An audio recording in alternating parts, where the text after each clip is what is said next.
د KFC هوټل د مالک د ژوند په اړه لیک.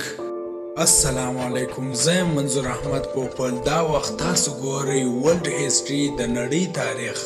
دی د 50 کالو و چې پلار یې مړ سو او یتیم پاته سو. په 14 کلنۍ کې یې د غربت د لاسه مکتب هم پاته سو. په 19 کلنۍ کې 4 ځایه په دنده سو او بیرته لرې سو. د 18 څخه تر 22 کالو یعنی 4 کاله یې ریل ګاډۍ کې کلینري وکړل. په 19 کلنۍ کې یې واده وکړ. یو کال بعد یې لور هم پیدا سول. په 21 کلنۍ کې ښځې طلاق ورکړ او خپل لور یې هم ځینې بوتله. په 21 کلنۍ کې اردو ته ولاړی. یو کال وظیفه یې وکړل او پس له یو کال د هغه ځای څخه هم وشړل سو. په 22 کلنۍ کې په یو وړوکي هوټل کې مزدور سو او په یو کال کې ښه اشپز سو. د اشپزۍ سره سره یې خلکو ته خوراک هم ښوول. د خپلې لور د راتښتولو کوشش یې هم وکړ خو ناکام سو. خپلې ښځې ورباندې عریضه وکړل خو د قاضي و مخ ته ښځه ملامته سوه. په پوهنتون کې یې د قانون د ویلو پریکړه وکړه خو پوهنتون ورسره موافقه ونه کړل. نو دغه سړی په ژوند کې د ناکامۍ وروسته پریکړه وکړه چې ځان وژنه وکړي. یو کاغذ یې ولیکئ چې د دومره ناکامۍ وروسته ژوند ډیر مشکل دی. بیا یو سوچ او فکر ور پیدا سو چې زه خو یو ښه اشپز یم خو چې لږ پیسې پیدا کم ټول کارونه به په وکم. کله چې د لور د تښتېدو کیس کې کامیاب سو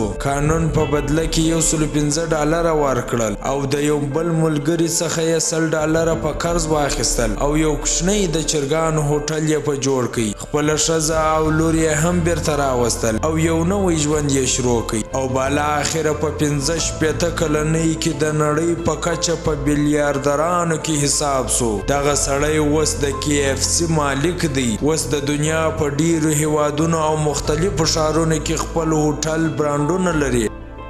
نوټ: د ده څخه پوښتنه وسوه چې ته څنګه پیسه‌داره سوې؟ نو ده دا بیان ورکړ: